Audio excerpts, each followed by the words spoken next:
Hey, what's up everyone? Welcome back for lesson 2 of the CompTIA Network Plus course. Now, in case this is your first time watching one of these Network Plus videos of mine, this course is based on the N10-008 version of Network Plus, which is the version that was released in September 2021. Alright, and as for today's Network Plus, as you can see, it's about SOHO networks.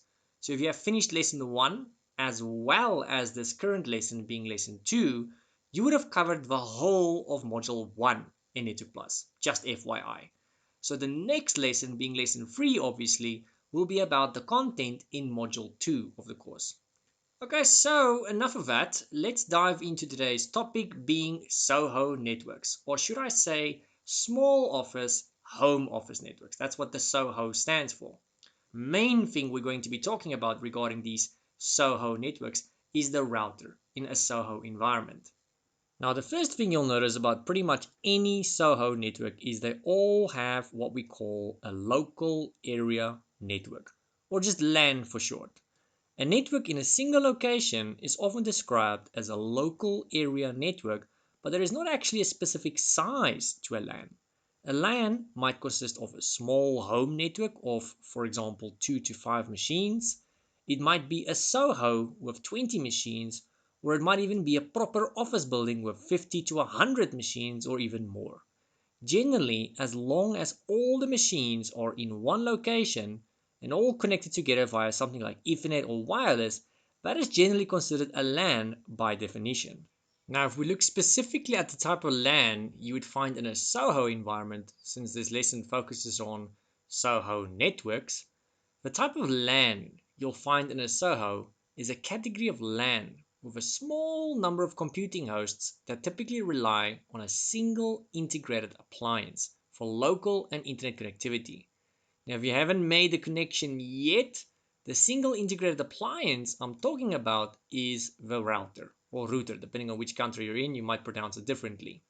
Now, networks such as the internet, which is located in different geographic regions but with shared links, are called wide area networks, or just WAN for short. So what we're saying here is if you, for example, have multiple LANs, local area networks in other words, and you want to link them together over something like the internet, that is a WAN. These could be small LANs, big LANs, it could just be 2 LANs, it could just be 100 LANs. The point here is if you were to link 2 or more local area networks together over the internet, you would have yourself what we call a WAN, a wide area network. Now, the intermediate system powering SOHO networks is usually described as a SOHO router because one of its primary functions is to forward traffic between LAN and the WAN. However, routing is actually just one of its functions. Okay, so let's take a deeper look into the SOHO router then. First of all, like you probably already know, it's a multi-function network appliance. Now, what is meant by that is it combines the functions of a modem, switch, wireless access point, in other words AP, router, and firewall all into one device. Yep, the average router can do all of that. Pretty nifty, right? Your router establishes a local area network, and this makes sense since one of its functions is to act like what? A switch. So, since the router has so many functions and so many things it can do, let's use the OSI model to analyze some of these things. We'll start things off by looking at the physical layer functions.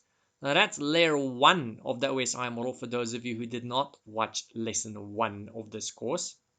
Okay, so looking at the physical layer functions of a router, first of all, let me give you guys a nice little picture. Now look at this router. High def, right?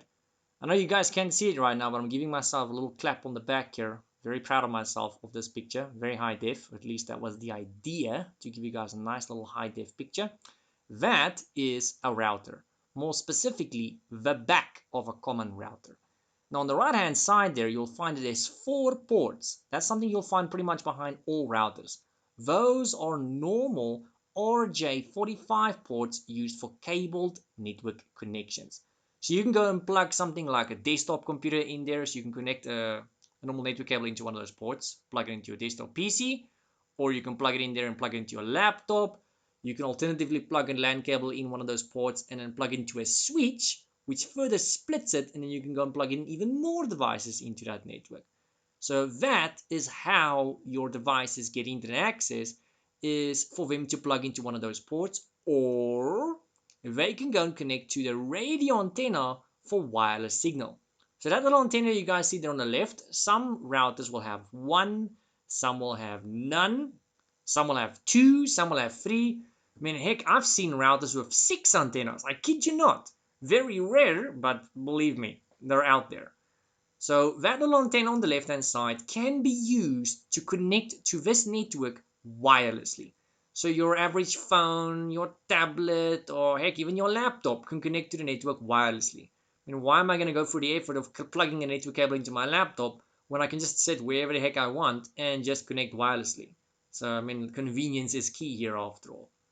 So it doesn't matter if you plug into one of those RJ45 ports, specifically those 4 black ones on the right, or whether you connect wirelessly to this router, it's effectively the same network, it's the same LAN.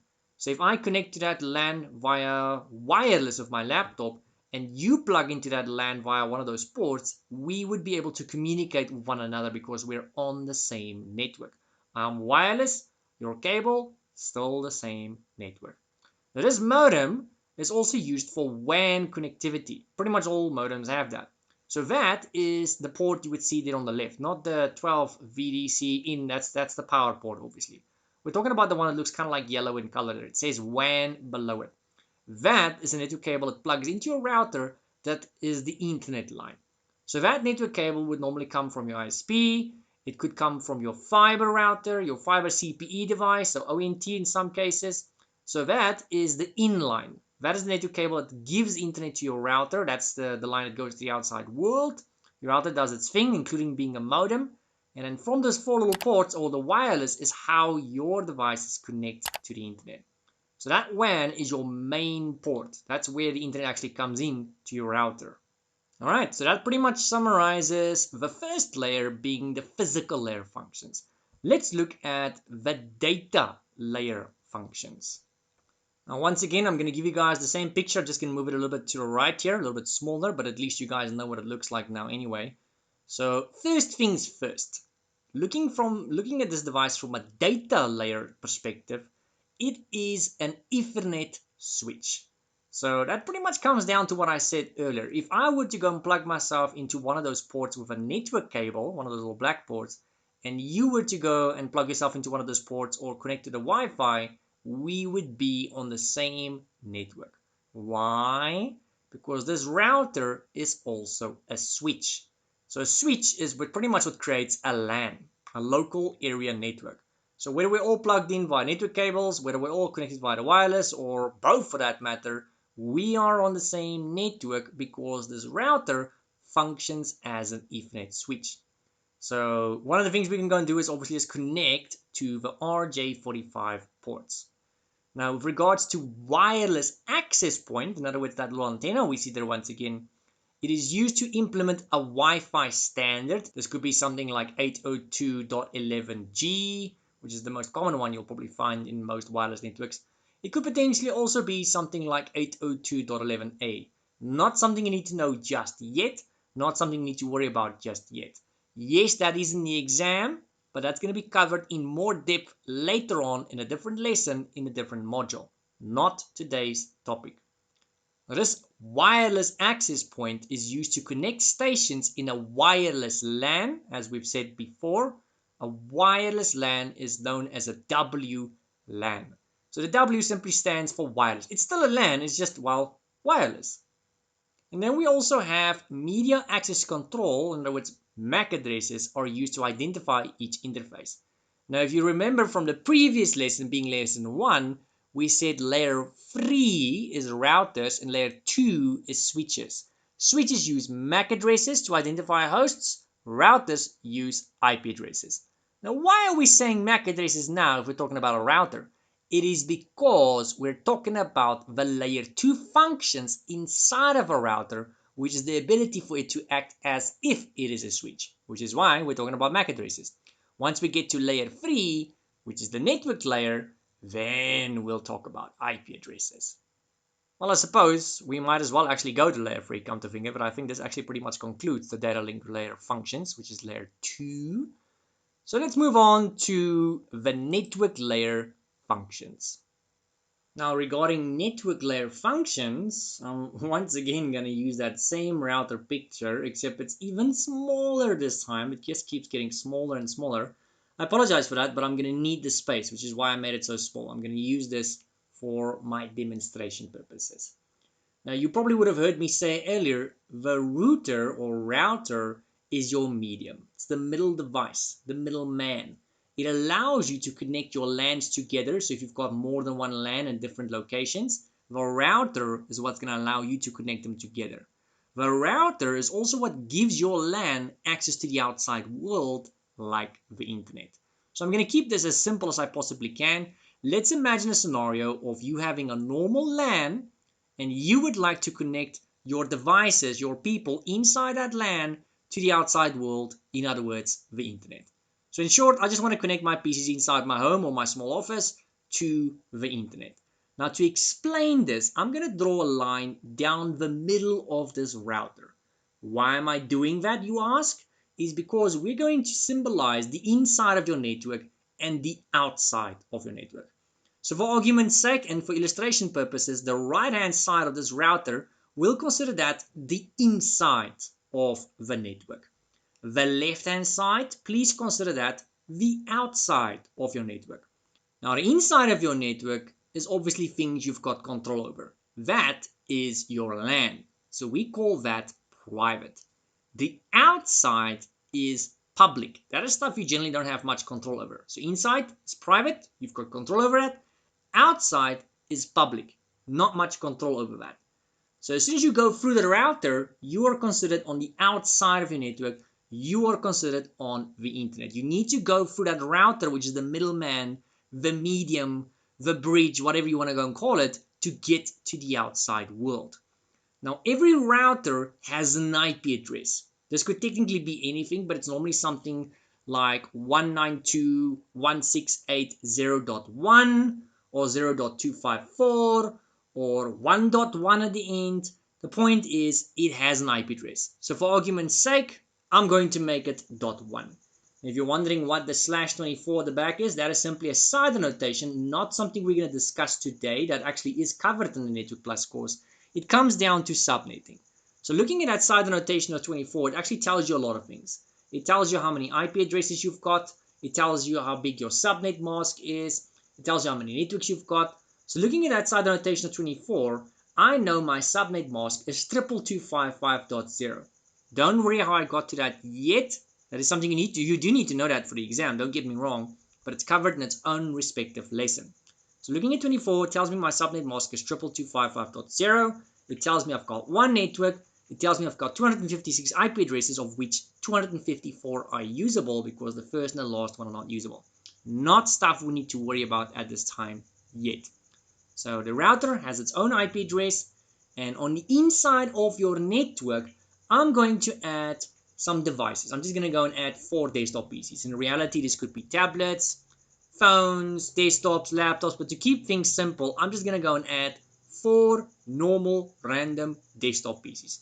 So we can pretend this is a normal small office environment that I simply want to go and connect to the internet. Maybe it's a home environment, maybe it's a small office. I just want to connect these 4 PCs to the internet. How will they do that? They need to connect through that router you guys see there. And for them to be able to do that, they each, first of all, need an IP address. These IP addresses they have in the inside of your network are considered private IP addresses because they're inside your network. It does not matter if you manually give it to them, which is considered static or fixed IPs. It does not matter if they get it via the DHCP dynamically. So either way, potato, it is considered a private IP address in the inside of your network. So let's give that first one an IP of .4, so 192.168.0.4. .4. The next one up is .5, .6, and .7. So now each of these machines has an IP address which is unique, it is private, and it's on the inside of your network. Now, as we've said earlier, for these machines to be able to gain access to the outside world, how do they need to do that? They need to go through the router. So in the default gateway section of those machines, you're going to go type in the IP address of, guess what? Your router, which in this case is .1. So the default gateway in those machines would be 192.168.0.1. So all four of these machines are going to go through your router. Let's draw that for you guys. There we go. And now we can access the internet. So I'm just going to write a random IP address there. Now, in case you're wondering why I just wrote one IP address there, it is because that, friends, is your public IP address. And believe it or not, all of those machines on the inside of this network will be sharing the same public IP address. So if there's 4 PCs, 20 PCs, or 50 PCs, all of them on the inside of that LAN, yes, they all have their own unique IP in the inside of the LAN, which is considered a private IP address. They all share the same public IP address on the internet. So as soon as you go through that router, you are on the internet, or the WAN in other words, and they all share the same IP. There's many pros and cons to that. In other words, pros and drawbacks. So from a security perspective, you can go and use that to go and allow one IP address for your organization. And that, if I go and add out one IP for my organization, it's going to allow everybody through a firewall perhaps. So in that sense, it can make your life a dream. But it can also have some drawbacks to it. So if one of these weenies, one of those guys, goes onto the internet, let's say they go to some sort of online forum or online website, public website, social media or something, and they're naughty, what do these sites normally do? They'll block you. How do they do that? Various ways, but one of the most popular ways is to block your IP. Which IP? Your public IP. That is the one they see on websites. They don't see your private IP address. They see your public IP address, which, remember, is shared by you and a lot of other people. So now you go and cause shenanigans. You basically get the IP blacklisted on that website. And now someone else who happens to share the same IP is going to go to that same website and is going to show them a message like, you have been banned, you've been suspended, you've been blocked, something in that regards. And they're going to scratch their head, they're going to squint their eyes, and they're going to wonder what the cheese is going on here. Meanwhile, one guy had to go and ruin it for everybody. So it's kind of like in the old days in school, where one kid in class would not do his homework, and a teacher would say, okay guys, since this guy did not do his homework, extra homework for everybody. Oh, gee, thanks, Joe. So we'll meet you in the parking lot and sort you out. No, I'm not encouraging violence. I'm just saying. It's kind of like that in the old days. So teacher would punish the whole class for one guy neglecting his homework. Now, it's pretty much the same thing. One guy is going to get everybody else blacklisted. So there's lots of pros and lots of cons to using a public IP address. But hopefully you guys understand the concept of a public IP address and a private IP address a little bit better. A private IP address is something you have on the inside of your network. A public IP address is what the outside world will see. A public IP address is shared amongst you and everybody else on that network of yours, where on the inside of your network, you have your own unique IP, which you can go and choose, or which will be assigned to you by your DHCP. So all of what we just explained here falls into the category of network layer functions. Okay, so since we've gotten that out of the way, I think we'll do one more. Let's take a look at transport and application layer functions. Alright, so I'm going to give you guys a picture of a router. This is just pretty generic. Your router, or the router you're going to be working on, is not necessarily going to look like this. This picture simply serves as an example of more or less what you can expect to find on an average router. So some of the things you'll expect to find there is filtering between public and private zones. So you can go and have yourself a firewall to a certain extent where you can go and do filtering. Various kinds of filtering. Exactly which ones depends on your router and the functionality that's been provided. Obviously, the more you pay, the more you get. So you can go and do things like specify, allow, and block rules for IP addresses, specify, allow, and block rules for layer 4 port numbers if you want to go and do that. You can also go and authenticate access to the wireless network. And then lastly, protect the SOHO router management interface. So there's a lot of things you can actually go and do there, which falls into the category of transport and application. So if I were to go onto my router and I were to go and, let's say, create a blacklist or a whitelist, where I blacklist or whitelist certain IP addresses from gaining access to certain resources, blocking them from certain resources. I can do this via IP, via port number, via MAC addresses in some case. All of that falls into the category of transport and application layer functions, just FYI. So there's not really much to it. Most of the main jazz we have actually discussed in the previous layers. That's the biggest and the most important part for the most part, is the physical layer, data link layer, and network layer. Those ones are the main ones. Alright guys, so like I said in the beginning of this lesson, that is module 1. So I had to basically split module 1 into 2 videos, and lesson 3 will start with module 2. Not sure if it's going to be 2 videos or if it's going to be more. We'll only know once I start with it, but I am going to go and chop them into smaller videos to make it more manageable for me when it comes to creating these videos and when it comes to editing these videos. And also it's going to make it easier for you guys to consume these videos. If it's going to be too long, you're going to forget half of it, and then it's not really going to help you if you need to go and write the exam. So yeah guys, if you have found this video useful, please give the video a like. If you would like to receive more free training like this, like usual, remember to subscribe down below with the notification bell. And if you would like to support me so I can create more content like this, you're more welcome to do so. You can find that information in the description down below. I've got a Patreon. It should be on the screen right now. And that reminds me, I want to give a special shout out to my Patreon supporters. I actually have one already. I only recently started this about a week or two ago. So a special thank you goes out to Todd O'Connor, who is already sponsoring the channel. Thank you very much, Todd. I appreciate it. And if you guys would like to sponsor the channel as well, you're more than welcome to do so. You can find that information in the description down below. Alright guys, see you in lesson 3, which is technically module 2.